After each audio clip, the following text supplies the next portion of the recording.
देखो, financing India's growth से संबंधित है। मतलब देखो, हम ना अक्सर ये सुनते रहते हैं कि 2047 से पहले ना इंडिया एक डेवलप नेशन होगा, इंडिया की इकोनॉमी का साइज $7 ट्रिलियन होगा या फिर $10 ट्रिलियन होगा। देखो, ये सारी चीजें ना सुनने में अच्छी लगती हैं, विजन अच्छा है, लेकिन देखो क्वेश्चन ये उठता है, अगर हमें इतने साइज की इकोनॉमी बनानी है तो पैसा कहां से आएगा? तो उसी थीम पर फोकस करता है ये आर्टिकल, फाइनेंसिंग इंडियाज ग्रोथ, मतलब इंडिया की ग्रोथ के लिए पैसा कहां से आएगा। तो इस आर्टिकल में कौन कौन से एस्पेक्ट हम डिस्कस करेंगे, ये सारे एस्पेक्ट हम डिस्कस करेंगे। मतलब शॉर्ट टर्म कैपिटल पर अगर हम डिपेंड करते हैं इंडिया की ग्रोथ के लिए तो ये रिस्की है। डोमेस्टिक सेविंग के क्या क्राइसिस है, हमें क्यों बॉन्ड मार्केट को डेवलप करने की आवश्यकता है, एक एक करके सारे एस्पेक्ट्स हम डिस्कस करने वाले हैं। लेकिन सबसे पहले सेंट्रल क्वेश्चन की बात करते हैं। सेंट्रल क्वेश्चन क्या है? देखो, इंडिया को ना अगले 10 सालों में चाहिए बहुत जबरदस्त ग्रोथ, मैसिव ग्रोथ। अब यूजली देखो, डिबेट ना इस इशू पे होती है कि मैसिव ग्रोथ के लिए पैसा कितना चाहिए, लेकिन राइटर कहते हैं मैसिव ग्रोथ के लिए मतलब 2047 तक डेवलप बनने के लिए पैसा कितना चाहिए, यह डिबेटिंग क्वेश्चन नहीं होना चाहिए। क्वेश्चन ये होना चाहिए कि जिस पैसे की आवश्यकता है वो पैसा कितना ड्यूरेबल है, मतलब कितने समय के लिए वो पैसा मिल रहा है, वो ज्यादा इंपॉर्टेंट है। क्योंकि देखो, अगर सरकार को पैसा शॉर्ट टर्म सोर्सेज से मिल रहा है ग्रोथ के लिए तो ये रिस्की है। जैसे एग्जांपल आपको देता हूं, फॉरेन कैपिटल, विदेश से पैसा आ रहा है। अब देखो, ये जो फॉरेन कैपिटल है ना, ये हॉट मनी की तरह होता है, आज है कल वापस चला जाएगा। तो उस पैसे की सहायता से हम ग्रोथ नहीं अचीव कर सकते। तो ना 4 प्रायोरिटीज बताई हैं, 4 रिफॉर्म्स राइटर ने बताए हैं, एक एक करके हम डिस्कस करेंगे कि इंडिया की ग्रोथ के लिए जो पैसा चाहिए ना, कितना चाहिए वो इंपॉर्टेंट नहीं है, कितने समय के लिए वो पैसा चाहिए वो ज्यादा इंपॉर्टेंट है। तो सबसे पहली प्रायोरिटी है डोमेस्टिक सेविंग को रीबिल्ड करना। ये 4 प्रायोरिटीज हैं, एक एक करके हम डिस्कस करेंगे। डोमेस्टिक सेविंग को रीबिल्ड करना, बैंक से मार्केट की तरफ शिफ्ट करना, मार्केट का मतलब यहां पे बॉन्ड मार्केट, बैंक से बॉन्ड मार्केट की तरफ शिफ्ट करना, कैपिटल एफिशिएंसी को इंप्रूव करना और स्टार्टअप्स का फायदा उठाना। ये 4 रिफॉर्म्स की बात राइटर करते हैं और एक एक करके इन्हीं चारों को हम डिस्कस करने वाले हैं। सबसे पहले डोमेस्टिक सेविंग से संबंधित पॉइंट है। देखो, इकोनॉमी का बेसिक रूल है, इन्वेस्टमेंट कहां से आती है? इन्वेस्टमेंट आती है सेविंग से। जैसे मैं आपको एग्जांपल देता हूं, आप मान लो अपना पैसा सेव करके रखते हो बैंक में, फिर बैंक देखो उस पैसे को एज ए लोन देता है बड़ी बड़ी कंपनीज को, बड़े बड़े इंफ्रास्ट्रक्चर प्रोजेक्ट्स के लिए लोन देता है बैंक। तो मतलब जितना ज्यादा बैंकों में सेविंग जाएगी उतना बैंक ज्यादा लोन देंगे इंफ्रास्ट्रक्चर को डेवलप करने के लिए, राइट? मतलब infrastructure investment is equal to saving, इसमें कोई डाउट नहीं है आपको। अब देखो, दिक्कत यहां पे ये है, अभी ना इंडिया का ग्रोथ मॉडल जो है वो डोमेस्टिक सेविंग पे टिका है, डोमेस्टिक सेविंग पे टिका है अभी। लेकिन डेटा ये कहता है कि अब डोमेस्टिक सेविंग जो है ना वो रिलेटिवली कम होती जा रही है और हमारे देश की जीडीपी का सिर्फ 5.3% ऑफ जीडीपी रह गई है हाउस होल्ड फाइनेंशियल सेविंग। ये कई दशकों का लो है, पहले ज्यादा हुआ करती थी लेकिन अब सिर्फ 5.3% ऑफ जीडीपी रह गई है डोमेस्टिक सेविंग, मतलब लोग जितना बचा के रखते हैं वो परसेंटेज ऑफ जीडीपी काफी कम रह गया है। और दूसरी तरफ हाउस होल्ड डेट बढ़ गया है, हाउस होल्ड डेट जो है वो 40% से ऊपर चला गया है। अब मैं आपको एक चीज बताता हूं, ध्यान से सुनना। देखो, लोग कर्ज ले रहे हैं, कर्ज लेना बुरी बात नहीं है, लेकिन अगर आप कर्ज लेके फैक्ट्री लगा रहे हो तो वो आपकी एसेट बन जाती है। लेकिन इंडिया में क्या हो रहा है, लोग कर्ज ले रहे हैं यानी लोन ले रहे हैं कंजम्पशन के लिए, नया फोन लेने के लिए, घूमने के लिए, शादी के लिए। अब इससे एसेट क्रिएशन नहीं हो रहा है, यह दिक्कत है। नया फोन आईफोन आता है 1.5 लाख का, 2 लाख का, लोग 10,000 रुपए देते हैं, बाकी कहते हैं ईएमआई से काट लेना। यह कल्चर सही नहीं है, मतलब इससे एसेट नहीं क्रिएट होगा, समझ गए? ये दिक्कत है। हालांकि देखो, लोग पहले की अपेक्षा कर ज्यादा म्यूचुअल फंड में डाल रहे हैं, इक्विटी में पैसा लगा रहे हैं, शेयर मार्केट में, बट वो पैसा भी ना वोलेटाइल है। वो पैसा क्या है? वो पैसा वोलेटाइल है। हमें चाहिए लॉन्ग टर्म स्टेबल सेविंग। जैसे लोगों ने पेंशन फंड में डाला कि हाँ भाई रिटायर होने के बाद पेंशन लेंगे, 25-30 सालों के लिए बस पेंशन फंड में डाल रहे हैं पैसा। लोगों ने इंश्योरेंस स्कीम खरीद ली, हर साल पैसा दे रहे हैं, ले नहीं रहे हैं।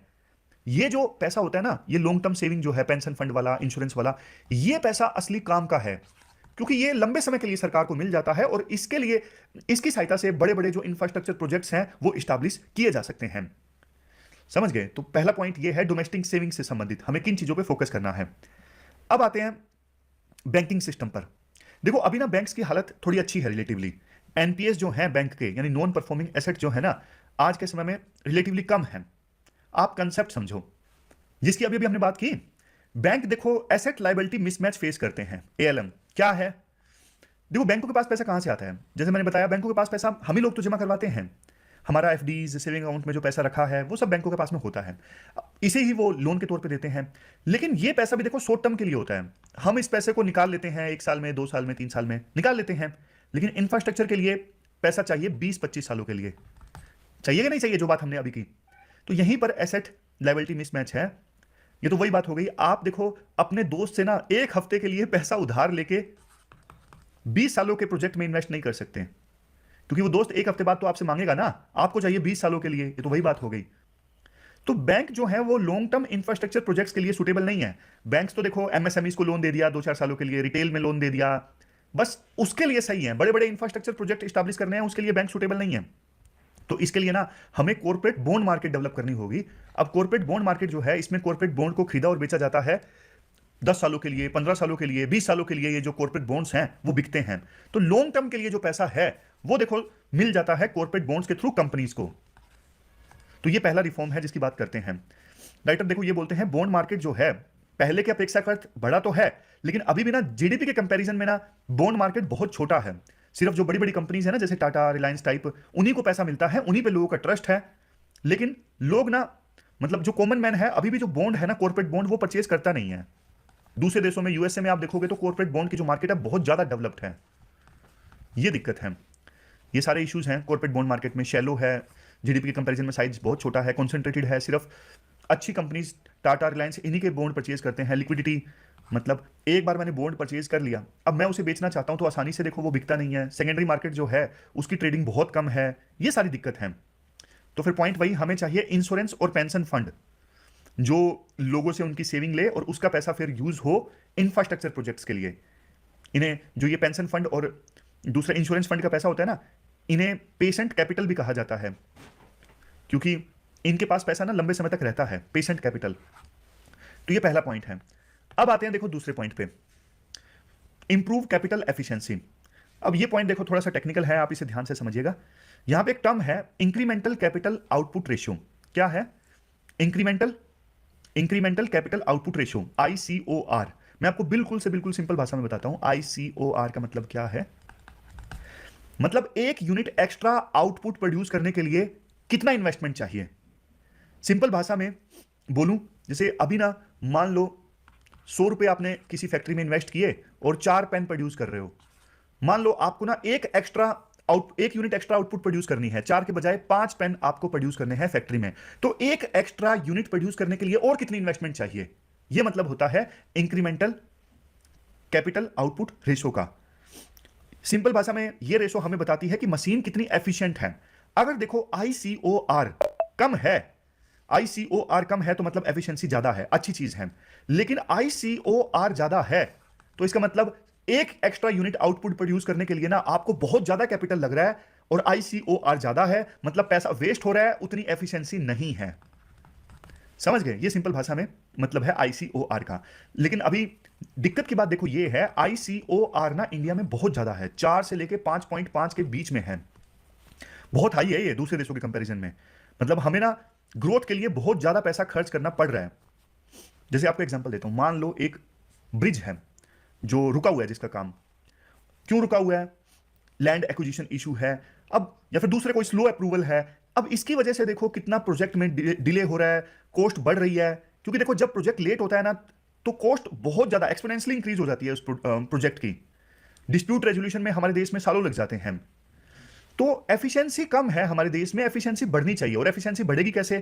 एफिशिएंसी बढ़ेगी सिस्टम को एफिशिएंट बना के, मतलब रेगुलेशन जल्दी जल्दी हो, अप्रूवल जल्दी जल्दी मिले, कोर्ट में केस जाता है तो जल्दी जल्दी सोल्व हो, हर चीज जल्दी जल्दी होनी चाहिए और अच्छे से होनी चाहिए, मशीनें बढ़िया प्रोडक्टिविटी लेके आए।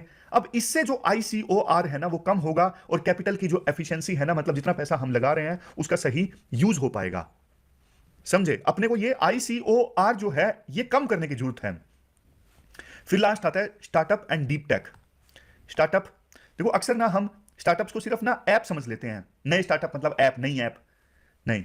स्टार्टअप्स का ना आप ना मैक्रो इकोनॉमिक्स में ना आप रोल समझिए। स्टार्टअप्स और जो ये डीप टेक फर्म्स होती है ना, ये देखो प्रोडक्टिविटी बढ़ाती हैं, प्रोडक्टिविटी बढ़ाती हैं। ये लोग ना कम कैपिटल में ज्यादा आउटपुट ला सकते हैं। नए नए जो स्टार्टअप्स होते हैं ना, वेस्टेज कई बार कम करते हैं। हाँ ठीक है, आप बोलोगे सर नए स्टार्टअप तो कई बार कैश बर्न करते हैं। वो कैश बर्न तो देखो मार्केट कैप्चर करने की उनकी स्ट्रेटेजी होती है। अदरवाइज देखो ये ना टेक्नोलॉजी नई लेके आते हैं और इस वजह से ना कैपिटल का अच्छे से यूज कर पाते हैं, वेस्टेज कम से कम ये कर पाते हैं। जैसे एक ट्रेडिशनल फैक्ट्री है जो जिसमें देखो टेक्नोलॉजी का कमी यूज है, हर जगह ह्यूमन बींग्स लगे हुए हैं। दूसरी तरफ एक एआई ड्रिवन फैक्ट्री है, वहां पे वेस्टेज कम से कम होगी। मुझे पता है आपके मन में आएगा कि सर एआई जॉब ले जाएगी तो फिर जॉब कहां से मिलेगी। वो देखो एक अलग इशू ऑफ डिबेट है, लेकिन बात यहां पे ना प्रोडक्टिविटी की हो रही है कि हमारे जो कॉम्पिटिटर कंट्री हैं, चाइना जैसे देश हैं, वहां पे देखो फैक्ट्रीज में, मैन्युफैक्चरिंग इंडस्ट्रीज में बहुत ज्यादा एआई का और टेक्नोलॉजी का यूज हो रहा है। वहां पे इसीलिए एफिशिएंसी ज्यादा है, वहां पे इसीलिए आईसीओआर कम है। हमारे देश में भी ना हम ऐसा कर सकते हैं जो कि अभी तक हम नहीं कर पाए हैं। तो इसके लिए एकेडमिया और इंडस्ट्री के बीच में ना लिंक स्ट्रोंग होना चाहिए। तो मेनली देखो ये 4 रिफॉर्म्स की हमने बात की। लास्ट में ना कंक्लूजन में राइटर क्या बोलते हैं, देखो इंडिया का जो सपना है ना ये कि हाँ भाई 2047 तक $10 ट्रिलियन की इकोनॉमी अपने को बनानी है। सपना तो देखो अचीवेबल है, इसमें कोई डाउट नहीं है, लेकिन अपने को ना सपने को अचीव करने के लिए जो पैसा चाहिए ना, जो फाइनेंस चाहिए, उसकी स्ट्रेटेजी अपने को बदलनी पड़ेगी। और उसी के लिए 4 पिलर्स राइटर ने दिए। पहला पिलर कौन सा था, आप बताओ, पहला पिलर कौन सा था? पहला पिलर था सेविंग वाला, डोमेस्टिक सेविंग वाला। दूसरा पिलर कॉर्पोरेट बॉन्ड वाला। तीसरा पिलर कौन था? तीसरा पिलर था आईसीओआर को कम करना है, एफिशिएंसी बढ़ानी है। चौथा पिलर स्टार्टअप्स को अच्छे से यूज करना है। तो ये 4 पिलर्स आप कमेंट बॉक्स में लिखिएगा। चलते हैं आगे।